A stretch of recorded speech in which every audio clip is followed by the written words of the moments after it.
আসসালামু আলাইকুম। আজকে আপনাদের সাথে যোগ দিয়েছি একটি আহ, সংবাদ পর্যালোচনায়। নতুন নতুন কিছু খবর আমরা জানতে পারছি। তার মধ্যে একটি খবর হচ্ছে প্রদীপ লিয়াকতের মৃত্যুদণ্ড বহাল। এই খবরটা সেনাবাহিনীর অবসরপ্রাপ্ত মেজর সিনহা মোহাম্মদ রাশেদ খান হত্যা মামলা পুলিশের বরখাস্ত ওসি প্রদীপ ও তার অপর একজন সহকর্মী এসআই লিয়াকতের মৃত্যুদণ্ড বহাল করেছে হাইকোর্ট। আপনারা এই খবর হয়তো জেনেছেন। রবিবার বিচারপতি মোহাম্মদ মোস্তাফিজুর রহমান ও বিচারপতি মোহাম্মদ সগির হোসেনের বেঞ্চ এই রায় দিয়েছেন। তো সত্য সবসময় বিজয়ী হবে, এটাই বাস্তবতা। গ্রিন পার্টি বাংলাদেশের পক্ষ থেকে আমি এটাই বলতে চাই যে সত্য প্রতিষ্ঠিত হোক এবং সেই সত্য যেন কোনো অবস্থাতেই ধামাচাপা না পড়ে। বেসিক্যালি মৃত্যুদণ্ডাদেশ অনুমোদনের ডেথ রেফারেন্স আবেদন মঞ্জুর ও দণ্ডিত আপিল খারিজ করে এই রায় দেওয়া হয়। কিন্তু আপনারা জানেন যে অনেকেই বলাবলি করছে অমুক দিন ফাঁসি কার্যকর হয়ে গেছে ইত্যাদি ইত্যাদি। এখনও এটা সাবজুডিস, এখনও আইনের মানে আইনের ঘোষণার মধ্যেই আছে। সেখানে কেউ কেউ বলছে যে অমুক দিন এটা তার ফাঁসি হয়ে গেছে ওসি প্রদীপের, এবং সেটা পত্রপত্রিকায় কেন আসতো না, এরকম অনেকে বলাবলি করছে। কিন্তু এখন পর্যন্ত যেটা আদালত থেকে ঘোষণা আসছে যে তাদের ওসি প্রদীপ এবং তার সঙ্গে যে লিয়াকত তার ফাঁসি বহাল আছে এবং যাবজ্জীবন বহাল রাখা হয়েছে। বাহারছড়া পুলিশ তদন্ত কেন্দ্রের বরখাস্ত উপপরিদর্শক এসআই নন্দদুলাল রক্ষিত, বরখাস্ত কনস্টেবল আছেন সাগরদেব, দেহরক্ষী রুবেল শর্মা, পুলিশের সোর্স শ্যামলাপুরের মারিশ বুনিয়া গ্রামের বাসিন্দা নুরুল আমিন, মোহাম্মদ নিজামুদ্দিন ও আয়াসুদ্দিন। এরা যাবজ্জীবন এবং যাবজ্জীবন এটা সেটাও মানে বদল হয়নি।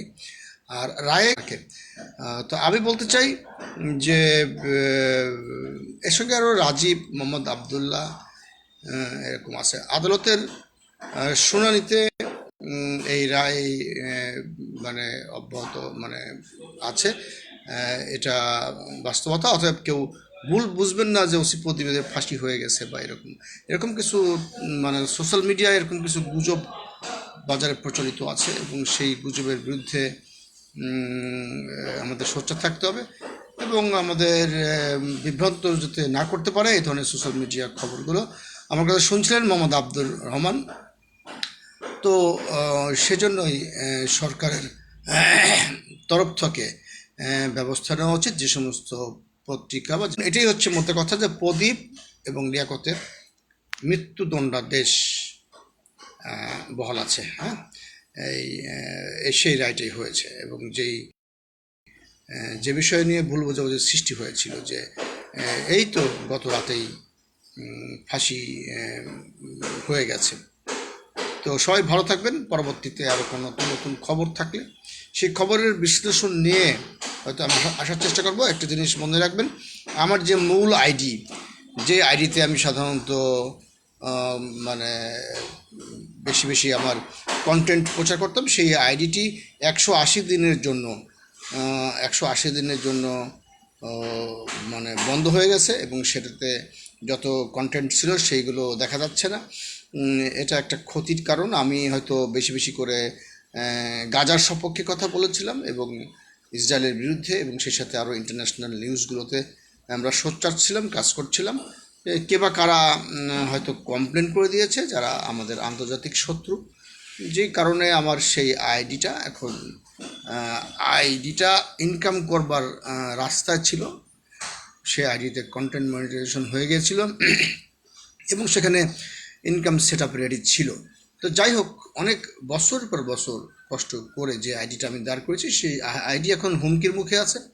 সে আইডি বন্ধ করে দেওয়ার হুমকি দেওয়া হয়েছে এবং বলেছে 180 দিন এটা অফ করাই থাকবে, এবং আমি অ্যাপিল করেছি, সেই অ্যাপিলের রেজাল্ট বলছে জানানো হবে। তাই আমি আমার বিকল্প একটি আইডি একই নামে এটাতে ব্যবহার করে চেষ্টা করছি বাংলাদেশের মানে রাজনীতির সঙ্গে যে আমার সম্পর্ক, সেই সম্পর্কের বিষয়গুলো তুলে ধরবার চেষ্টা করছি। একজন ভদ্রলোক আমার অফিসে এসেছিলেন, উনি বয়োজ্যেষ্ঠ, উনি অফলাইনে কাজ করেন। দ্যাট মিনস উনি সোশ্যাল মিডিয়া বা ওনার অ্যান্ড্রয়েড ফোন নেই। উনি আমাকে খুবই এক ধরনের ইনসাল্ট করেছেন যে রাজনীতি তোমরা কি বুঝো, ব্যাংকে ছিলে, ব্যাংকেই ভালো ছিলে, ব্যাংকের ডলার আর টাকার হিসাব করতাম। তো রাজনীতি অনেক মানে কঠিন জিনিস। উনি আমাকে বললেন যে দেখো কালকে ডেলি স্টারে কী লিখেছে এনসিপি সম্পর্কে, ইত্যাদি ইত্যাদি। তো আমি তখন তাকে এআই টেকনোলজি থেকে তথ্যটা সংগ্রহ করে তাকে আমি সাউন্ড দিয়ে শোনালাম।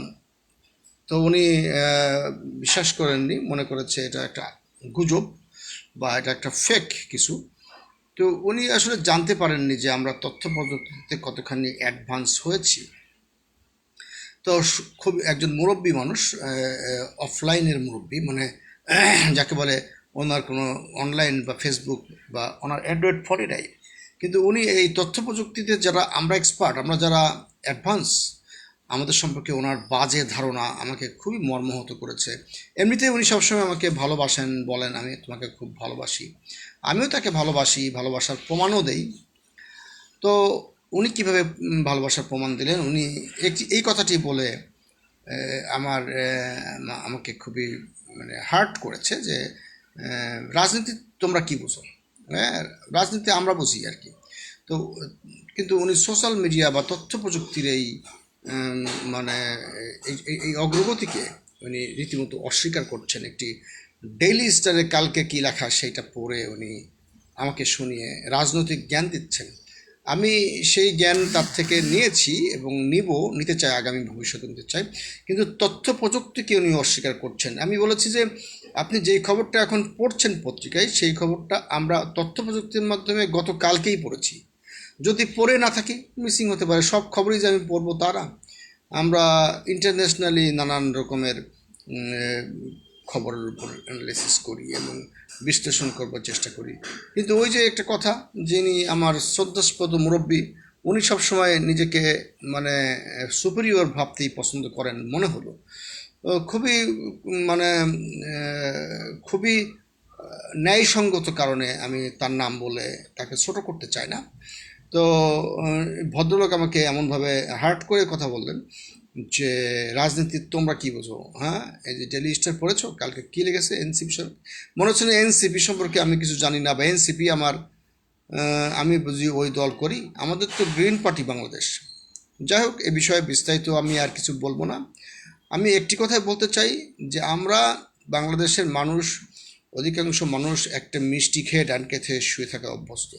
আমরা কিন্তু বিজ্ঞান, জ্ঞান, তথ্য প্রযুক্তি, জ্ঞান বিজ্ঞান, এইগুলো যে ইনস্ট্রুমেন্টগুলি আছে, যেগুলোর মাধ্যমে মানে পলিটিক্যাল নিউজ জার্নালিস্ট বা তার বিভিন্ন ধরনের রাজনৈতিক সিদ্ধান্তের ফাঁক ফোকর সমালোচনা, সেগুলো করতে আরও অনেক বেশি সুবিধে হয় যদি আপনার হাতের মুঠোয় থাকে অ্যান্ড্রয়েড ফোন, আপনার কাছে যদি থাকে এআই টেকনোলজি। আপনি যদি সকল রাজনৈতিক দলের বক্তব্যগুলোকে অ্যানালিসিস করতে চান, আপনি যদি ইউটিউব থেকে তথ্য সংগ্রহ করেন, তাহলে সেক্ষেত্রে আপনার কাছে তথ্য খুব দ্রুত আসবে, আপনার রিয়্যাক্ট করতে সুবিধা হবে। আপনি সেই বাটন ফোন দিয়ে যদি এই রাজনৈতিক মানে রাজনীতিকে বিশ্লেষণ করতে চান, আপনার কষ্ট হবে। এবং আপনি পত্রিকার কথা বলেছেন, হ্যাঁ অবশ্যই পত্রিকা পড়ার অভ্যেস থাকা ভালো। অনেক পত্রিকাতে অনেক কিছু ডিটেলস থাকে যেগুলো বেশ ঠান্ডা মাথায় বসে পড়ে রাজনীতিকে অনুধাবন করা যায়। কিন্তু আমি বলেছি যে সেটা নিশ্চয়ই এখনকার খবর তো আর পত্রিকা দিতে পারবে না, দিতে হলে আপনাকে অনলাইন পত্রিকা যেতে হবে।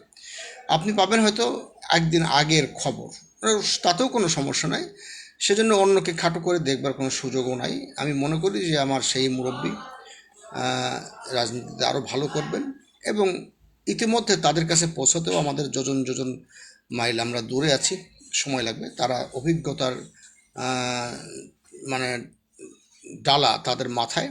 তারা বয়োজ্যেষ্ঠ, তাদেরকে সম্মান করতে চাই।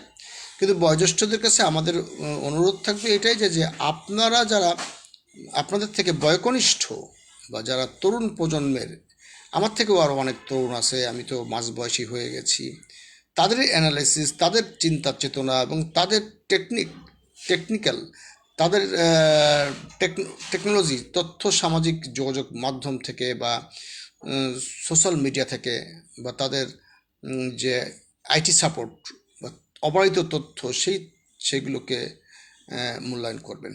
অবশ্যই রাজনীতি একটি বড় জিনিস। সেই রাজনীতিকে ব্যাখ্যা করা বা সেই রাজনীতিকে অনুধাবন করা আমাদের একার পক্ষে সম্ভব না। আমাদের সম্মিলিত প্রচেষ্টায় বাংলাদেশের রাজনৈতিক সংস্কৃতির পরিবর্তন আনতে যতটুকু চেষ্টা করা যায় সেই চেষ্টা আমাদের করতে হবে। সবাই ভালো থাকবেন, ভালোর সঙ্গে থাকবেন। গ্রিন পার্টি বাংলাদেশের পক্ষ থেকে আপনাদের আন্তরিক শুভেচ্ছা অভিনন্দন। গ্রিন পার্টি বাংলাদেশে কোনো লোককে যোগ দিতে হয় না, আন্তরিকভাবে ভালোবাসা অভিনন্দন শুভেচ্ছা জানালেই চলবে। গ্রিন পার্টি বাংলাদেশের আপনার রাজনৈতিক মতাদর্শকে ব্যাখ্যা করে, আপনার চিন্তাকে, পজিটিভ চিন্তাকে প্রচার করে এবং হৃদয়ঙ্গম করতে চেষ্টা করে এবং আপনার ভুল তথ্যগুলো ব্যাখ্যা করার চেষ্টা করে এবং আপনাকে ভুল ভাঙানোর চেষ্টা করে। তাই আমরা কোনো সুপিরিয়র দল নই। গ্রিন পার্টি বাংলাদেশ একটি এখনও শিক্ষানবিশ দেশ, শিক্ষানবিশ দল, এবং এই দল বাংলাদেশের সকল রাজনৈতিক দলের মত, পথ, আদর্শ, অনুভূতি এবং চিন্তা চেতনার বিকাশ ঘটাতে সদা সচেষ্ট। সবাই ভালো থাকবেন, ভালো সঙ্গে থাকবেন। আসসালামু আলাইকুম। আবার দেখা হবে ইনশাল্লাহ।